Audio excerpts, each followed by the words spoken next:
fait le hold-up électoral, quand ça fait le hold-up électoral, Ntoumi sort. Le jour de la proclamation, Ntoumi attaque les quartiers sud. Et Ntoumi se replie dans le département de Poul. Et l'armée l'a poursuivi là-bas. Donc là, on oublie maintenant les candidats. C'est maintenant Ntoumi le rebelle qui est en face de Sassou. Et ça fait la une des médias. Les anciens ninjas de Bernard Kolela, mais M. Bernard Kolela s'était réconcilié avec Sassou. Ntoumi n'était pas ninja de Bernard Kolela. Les rebelles de Ntoumi, on les appelle les Tsilou. Vous voyez, donc tu vois que c'était tellement bien arrangé. C'est-à-dire soutenir Ntoumi, c'est un suicide actuellement. Lorsqu'on soutient Ntoumi, dans les réseaux sociaux, sur Facebook, sur machin, sur Twitter, c'est un suicide. Parce que ça justifie les crimes de Sassou dans le département de Poul. Ne pas soutenir Ntoumi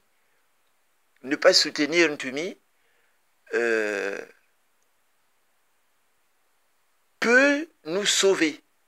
Parce que si la population n'est pas avec Ntoumi, donc Sassou sera face à M. Ntoumi. Parce que Sassou, pour exister, il a besoin d'un Ntoumi. Pour justifier tout ce qu'il est en train de faire dans le département de Poul. Il a besoin de Ntoumi. Il a besoin d'un rebelle en face.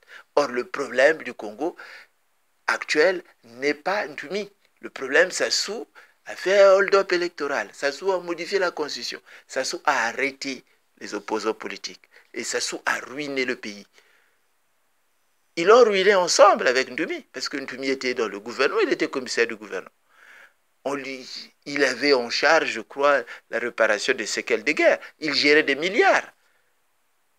Du programme DDR, qui l'a aidé au Poul? À qui il a donné des subventions? Ils ont par contre indemnisé, réintégré les Tsilou. Ntoumi a construit, mais regardez, il y a encore des ruines dans le département de Poul. Donc attention à cette histoire de Ntoumi. Moi, je pense que le salut, c'est le dialogue. Les Congolais du nord au sud, actuellement, les Congolais, les ressortissants du Poul doivent chercher le dialogue parce que le salut est dans le dialogue. S'il y a le dialogue, on demandera le retrait de Ntoumi dans le département du Poul, le retrait de l'armée dans le département du Poul. Ne pas chercher le dialogue, c'est condamner le département du Poul. C'est condamner le département du Poul. Donc, actuellement, le piège a tellement bien fonctionné, le piège de Ntoumi. Mais il faut chercher à sortir du piège de Ntoumi. Mais pour sortir du piège de Ntoumi, seul le dialogue national sans exclusif, seule la conférence nationale bis peut desserrer les taux que Sassou a mis sur le département de Poul. Donc il faut qu'on puisse réfléchir. Mais c'est à l'opposition de réfléchir. C'est à l'opposition de peaufiner cette proposition, de mettre en place cette utopie hein, qui va mobiliser la population, qui va susciter l'adhésion populaire.